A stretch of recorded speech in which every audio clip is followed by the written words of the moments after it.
తెలంగాణ ప్రజలకు తెలవాలి. ఈయన ప్రభాకర్ రావు గారు, దయచేసి ఈయన చూడండి, ఎంతో గొప్ప సర్వీసు చేసిన అధికారి ఈయన. మరి టి ప్రభాకర్ రావు, ఈ ప్రభాకర్ రావు ఈరోజు A1 నిందితుడిగా చేసిండు. ఆయనకు వచ్చిన మెడల్స్ మామూలు మెడల్స్ కాదు.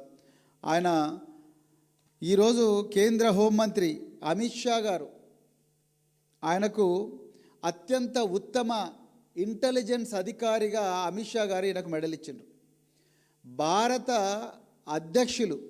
భారతదేశం యొక్క అధ్యక్షులు అంటే ప్రెసిడెంట్ ఆఫ్ ఇండియా ఈ ప్రభాకర్ రావు గారికి శౌర్య పథకం ఇచ్చిండు, పోలీస్ మెడల్ ఫర్ గ్యాలంటరీ. ఈ దేశంలో అలాంటి శౌర్య పథకం వచ్చిన వాళ్ళు ఒక 3,000 మంది, 3,000 నుంచి 4,000, 5,000 మంది మాత్రమే ఉంటారు ఈ దేశంలో.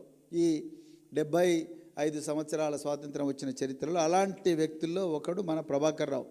అదేవిధంగా presidents police medal for distinguish service, అదేవిధంగా ఇండియన్ పోలీస్ మెడల్, అదేవిధంగా సేవా పథకం. అంటే ఆయన ఫోటోలోనే మీకు క్లియర్గా కనిపిస్తుంది. ఆయన చెస్ట్ మీద ఎన్ని మెడల్స్ ఉన్నాయో చూడండి.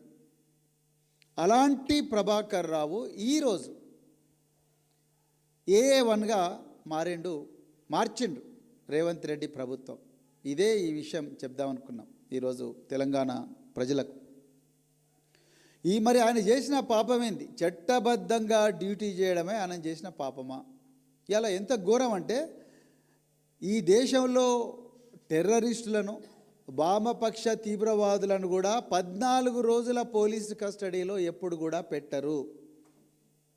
కానీ ఈ డాక్టర్ ప్రభాకర్ రావును 14 రోజుల పోలీస్ కస్టడీలో చిత్రహింసలు పెట్టడమే కాకుండా 200 గంటలు మళ్ళీ బయట కూడా ఆయనను విచారించిండ్రు.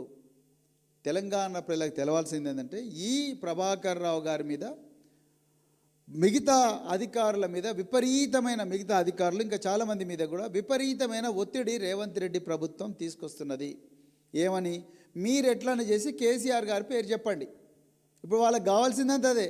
కేసీఆర్ గారి పేరు చెప్పండి, హరీష్ రావు గారి పేరు చెప్పండి, కేటీఆర్ గారి పేరు చెప్పండి, లేకపోతే వాళ్ళతో పనిచేసే సీనియర్ నాయకుల పేర్లు చెప్పండి, మిమ్మల్ని వదిలేస్తాం.